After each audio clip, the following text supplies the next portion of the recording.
I'm done with restaurant food. Done, done, done. Now let me tell you why. Yesterday, I took my 12-year-old daughter to a new Vietnamese restaurant in town. And this is not an immigrant restaurant, not an authentic Vietnamese restaurant. It is more of a quite fancy restaurant, bordering to fine dining restaurant with, quite fancy designer interior and whatnot. And this restaurant is made by a local restaurant group. So it doesn't have any Vietnamese people involved. It doesn't have Vietnamese cooks or anything like that. So we went there, we had food, and the food was tasty. There was a great service.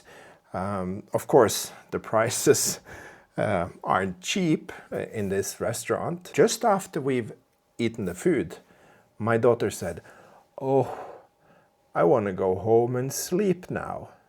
And I was starting to feel the same. We were now experiencing food coma, which means that the food that we just ate really spiked our blood glucose. My daughter and I, we love Vietnamese food, and we've eaten Vietnamese in many countries around Europe.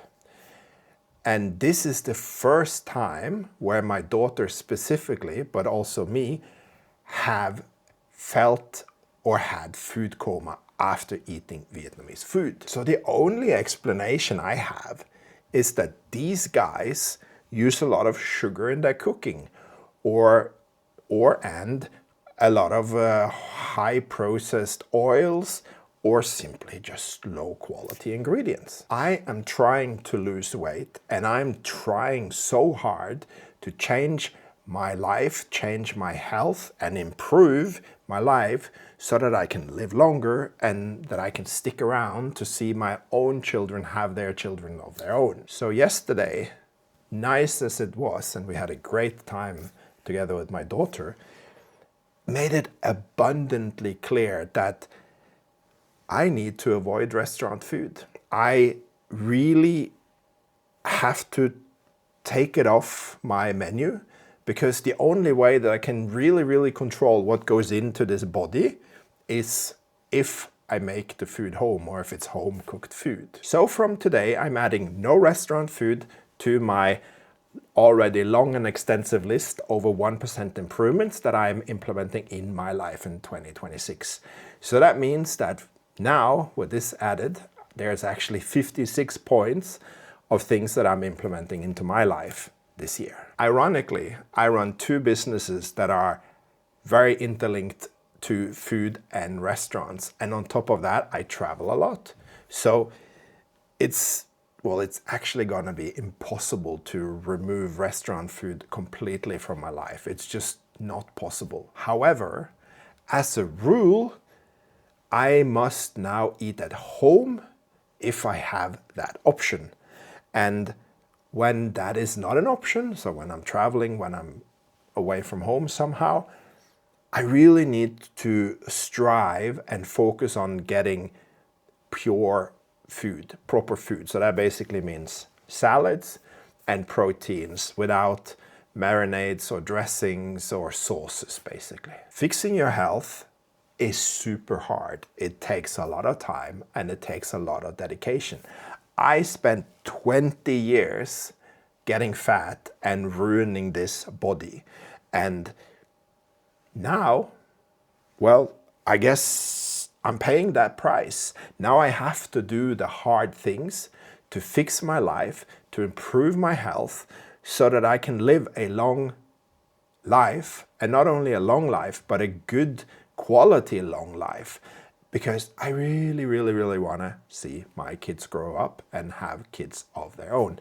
I need to live to at least 90. So that means that from today, restaurants, out of my life.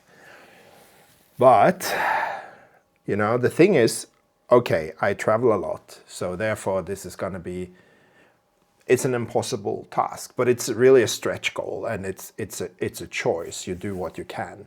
But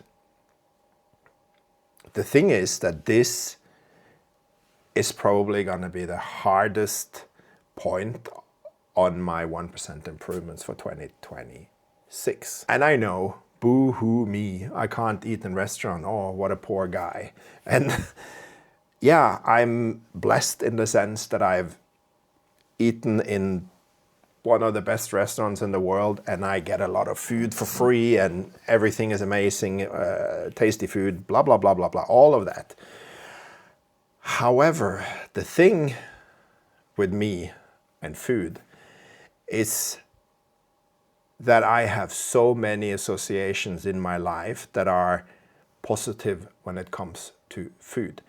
It was over the table where I felt love, I felt seen, I felt safe, I felt good. I had two wonderful grandmothers that was magicians in the kitchen. They showed me a lot of love through food, and not only, but also elsewhere. But also at the table, where the only place where I don't really have any traumas in my childhood. It was where my parents didn't fight before they got divorced. It was sort of the one place where things were silent or peaceful or positive or good. And I think this is probably the reason why, if I feel stressed, if I feel anxious, I don't know, had a fight with the wife, I feel sad, I'm nostalgic, whatever that is, if there's something disrupting my life, I will tend to eat, emotional eating. So I think that a lot of my emotional eating really stems from that fact that food and the table was always a place of safety.